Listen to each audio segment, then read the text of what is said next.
Sveiki, gerbėmieji. Šiandien pakalbėsim truputėlį apie politiką, truputėlį apie verslą, apie šį bei tą. Žodžiu, ką rašo. Rusija ruošia didelio masto vasaros puolimą Donecko srityje, rašo The Washington Post. Leidinio teigimu, pagrindinis Maskvos tikslas užimti Pokrovską ir Konstantinovką. Pastarasis dar nėra prie fronto linijos, bet patogu pulti iš 3 pusių. Tuo pat metu praneša VP. Sumskos ir Charkovo regionuose planuojami diversiniai smūgiai, siekiant išplėsti Ukrainos gynybą. Rusija prie Sumsko ir Charkovo regionų sienų perkelė 125 000 karių. To nepakanka regioniniams centrams užimti, bet užtenka spaudimui sienos daryti. Ukrainos žvalgybos teigimu, Rusijos tikslas yra sukurti buferinės zonas prie sienos, kad būtų užkirstas kelias atsakomoms raketoms Rusijos teritorijoje.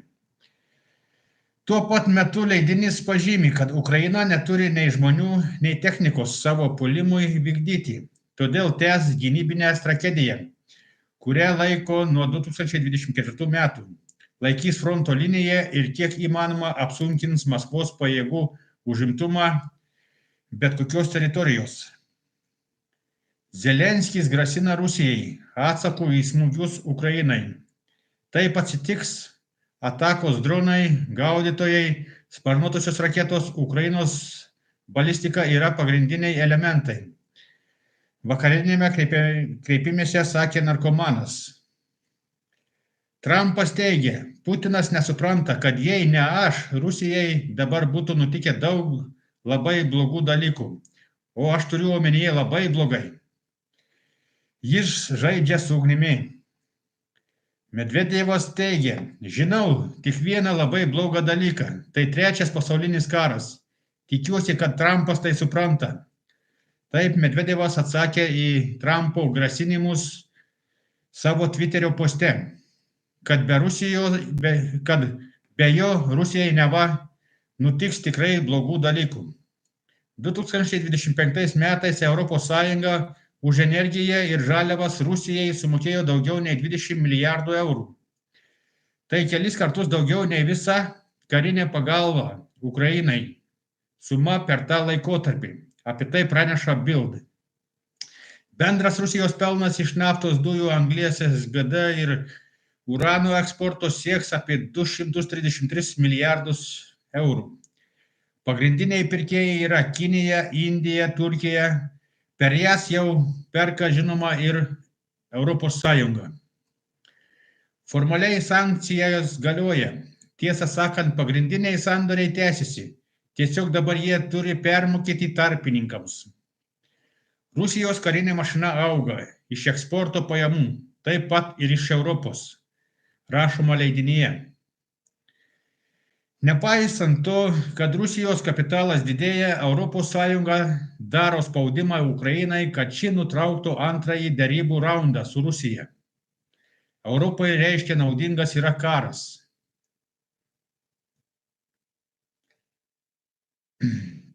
Na ir buvo prašymas pakalbėti apie verslą. Tai žodžiu dar neoficialiais duomenimis ir netiesiogiai Putinas sakė, kad padės ir Lietuvą išlaisvinti. Tai pasijudinkite, kas norite Lietuvos valstybę valdyti. Toliau pakalbėsim apie verslą. Lietuvos valstybė parduoda pasus po 5,5 tūkstančio eurų, iš kurių jums atiteks 100 eurų ir jau uždirbote. Bet aš žinau tokį žmogų, kuris parduoda po 35 tūkstančius eurų už pasą. Va jums ir biznis. Ir kad saugiai atsiskaitinėti, užsisakykite sąskaitą. Valstybinėje įmonėje Lietuvos taupomasis bankas, juridiniams asmenims užsisakyti sąskaitą kainuoja 1200 eurų, privatiems 500 eurų. Taip pat valstybinė įmonė Lietuvos taupomasis bankas parduoda obligacijas. Visais rūpimais klausimais kreipkitės asmeniškai. Kažkas rašo, kad skaito Batkos dokumentus. Neskaitau aš jokių Batkos dokumentų. Jūs klystat, jeigu jūs taip manot. Kas čia toks nusišneka, pasižiūrėkim. Taip. Darius Jusys 3. Skaito Batkos. Nereikia nusišnekėti, Dariau. Aš neskaitau Batkos, aš nepriklausau Batkai, nepriklausau Bestuburiui, aš niekam nepriklausau. Aš esu pats savo laisvas žmogus ir Lietuvos valstybės žmogus, o ne Lietuvos Respublikos. Todėl man nereikia klausyti jokių Batkų, nereikia klausyti jokių Bestuburių, jokių vakarų iškrypelių, nesąmonių. Todėl aš gyvenu savo gyvenimą ir man yra gerai. Dedvinas, ar degtinę vartojat? Na, kaip čia pasakiusi, prieš kelias dienas pavartojau visai neblogą degtinę. Tai kodėl į Baltarusiją pabėgai? Į Baltarusiją pabėgau todėl, kad Lietuvos tautos išdavikai bando su manim susidoroti. Ir aš Europos Sąjungoje kol kas negaliu rodytis. Iki kitų metų vasario 22 dienos, nežinau tiksliai, bet pasižiūrėsiu, yra dokumentas parašyta. Tai žodžiu, kitais metais, metų pradžioje jau važinėsiu vėl laisvai po visą Europos Sąjungą ir kur man reikės. Ar tiesa, kad Baltarusijoje bulvės pabrango? Nežinau, tai tiesa ar netiesa. Aš nerenku tokios informacijos, ar bulvės pabrango ar nepabrango. Nežinau, negaliu atsakyti į tą klausimą. Aš kaip perku, aš net į kainas nežiūriu, aš žiūriu, kad būtų man patinkamos prekės.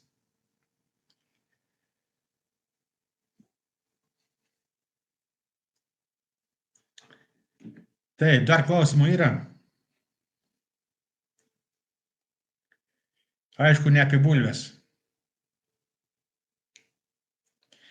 Geriau bizniaukit, va, žiūrėkit, kam reikia pasų. Žmogus, įsivaizduokit, pasą gauna už 5,5 tūkstančio eurų, o parduoda už 35 tūkstančius eurų. Jūs įsivaizduojat, kaip žmogus gyvena.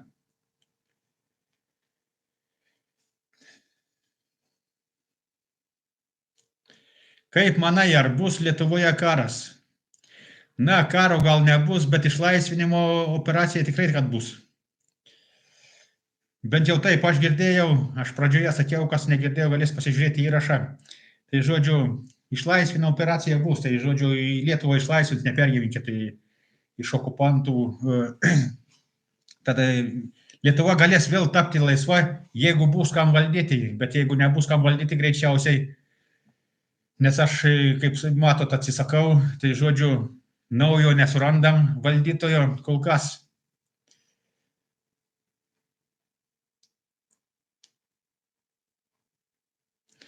Kada konferenciją darysit su Juraičiu? Kada suplanuosite? Aš esu visą laiką pasiruošęs, galiu prisiderinti pagal jūsų norimą laiką.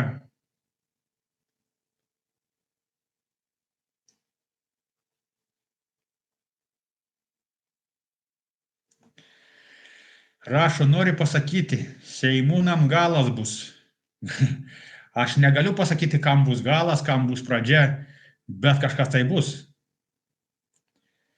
Žodžiu, čia ar Seimūnai visi dirba teroristams, todėl jie yra nelegalai. Nežinau, kas jiems bus. Jie turi būti visi teisiami, visi turi būti susodinti.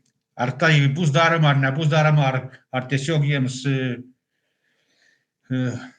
nupjaus galvos, aš nežinau, ką jiems padarys, bet jie veikia prieš konstituciją, todėl be teismo neapsieis. Mūsų pasiūlymas buvo, kad juos visus teisti, bet žmonėms to nereikia, todėl tegul tvarkosi kiti, kas tvarkysis. O gal jie pamokės, ten išsipirks ir vadovaus toliau Lietuvai, aš tai negaliu pasakyti, kaip tam bus su jais iš tikrųjų. Todėl matysim, kaip bus, aš nespėliuoju ateities, kalbu, ką sužinau ir Ką galiu tiksliai garantuoti, pasakau, kad tai tiksliai bus, o ką negaliu tiksliai garantuoti, negaliu pasakyti, kad tai bus. Todėl mes dirbam savo darbą, kiti dirba savo darbus ir taip pat gyvenam visi.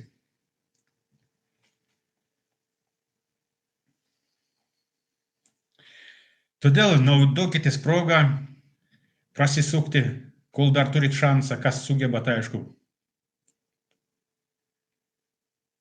Vakar laidoje uždavėme dirbtiniam intelektui klausimą apie mane, tai žodžiu, jis informaciją ištraukė iš Google'ės. Google'e apie mane tai informacijos yra labai daug. Ir buvo ten parašyta, kad pasus pardavinėja po 50 eurų, tai dabar Google atsilikusi jau yra, nes pasai kainuoja 5,5 tūkstančio eurų.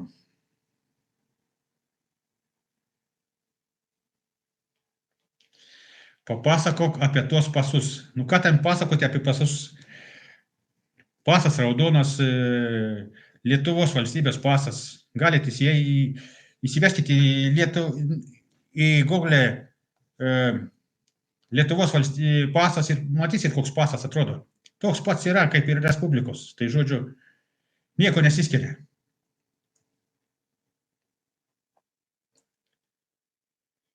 Išskyrus skiriasi, kad įrašai. Na, apie įrašus nekalbėsim.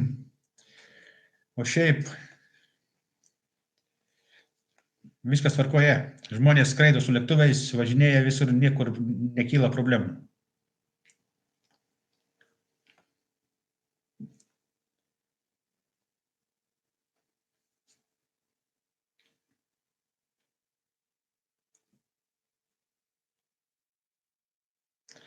Kam juos parduoda?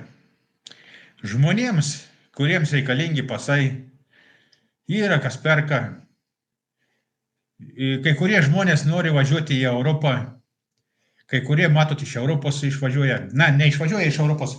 Čia, žodžiu, man toks vienas irgi buvo prisikabinęs, sako, kodėl tu atvažiavai čia į Baltarusiją, kodėl pabėgai iš Europos.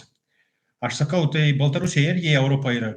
Todėl aš atvažiavau į Europą. Čia Baltarusija, kiek aš atsimenu, buvo netgi Europos centras. Tai žodžiu, aš Europoje tebesu, tik ne Europos Sąjungoje ir viskas.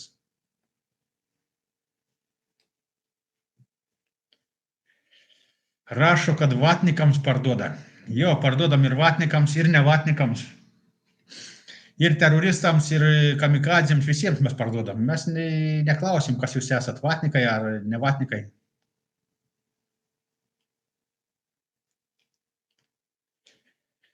Rašo, Baltarusija šiknoj, o ne Europoje.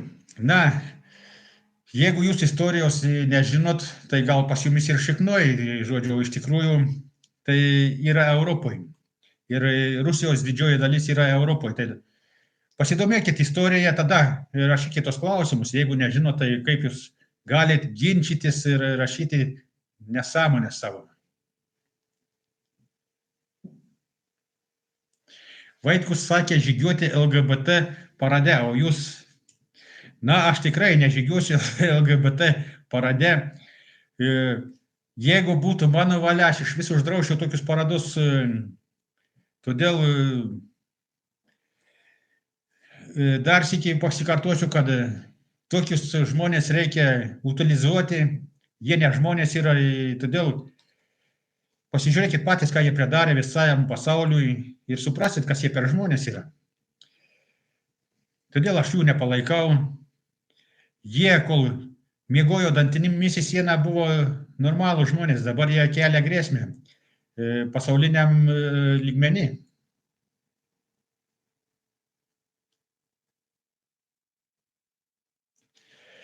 Debilas Deividas rašo, Europoje ar Europos Sąjungoje.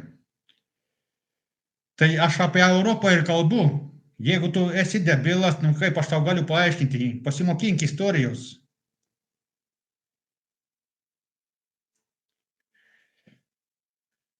Aš tave utilizuosiu. Na, pabandyk utilizuoti, gal pavyks.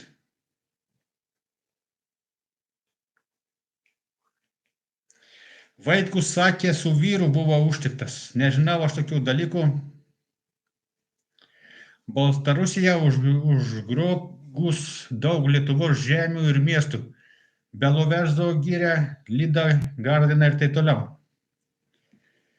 Galimas daiktas. Nebijai, kad užbanins akuntą. Na, užbanins. Man ne pirmas kartas, aš pastoviai baninamas.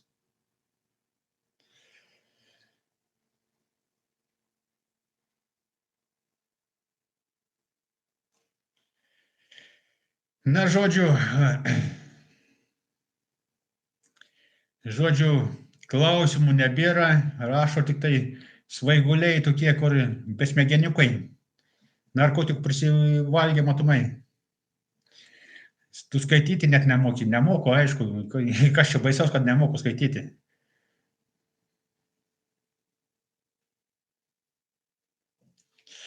Jau susikalė į karstą, išsigalvins jobanas. Na, ačiū už palinkėjimus, žinokit, kad visi palinkėjimai grįš jums greitai atgal, tad nepergyvenkit. Prijung prie live, pakalbėsim. Suveiktum pasą, jei reikės. Už pinigus viskas įmanoma, ne tik pasas. Todėl ir sakau, kad nemiegokit, užsidirbkit iš to dar. Jeigu sugebat, jeigu nesugebat, jeigu sugebat tik tai nusišnekėti, tai žodžiu nusišnekėkit. Tai tie žmonės, kurie sugeba nenusišnekėti, jie nerašo peizalų, o dirba darbus ir uždirba pinigus ir nespanksta kaip jūs čia. Iš pačio ryto, kad spankstat.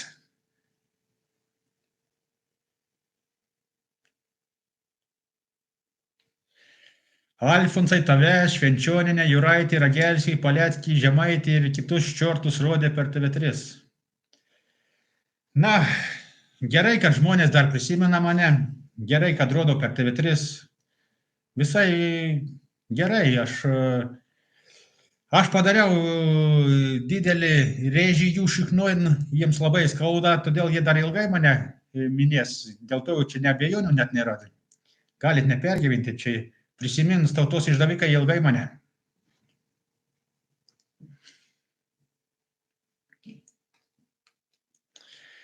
Kiek bulvės kainuoja tavo Europoje? Na, aš savo Europos neturiu, o kiek bulvės kainuoja, užeikit į internetą, pasižiūrėkite. Aš neįsiu, nesižiūrinėsiu, aš kažkada apie kainas sakiau, dabar aš jau neįsiu, nežiūrėsiu, kiek jums bulvės kainuoja, kiek kopūstai kainuoja. Kiek kas kainuoja. Žodžiu, kava yra žymiai brangesnė, o kavą aš kokią pirkdavau Europos Sąjungoje, aš mokėdavau 7 eurus, o čia kažkur tai apie 10 eurų. Rašo, kokios algos Minske. Aš nedarau tokių statistikų dėl algų.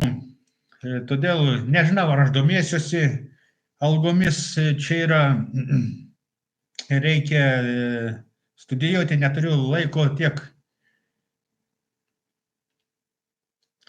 kiek algos gauni pats. Aš algos negaunu.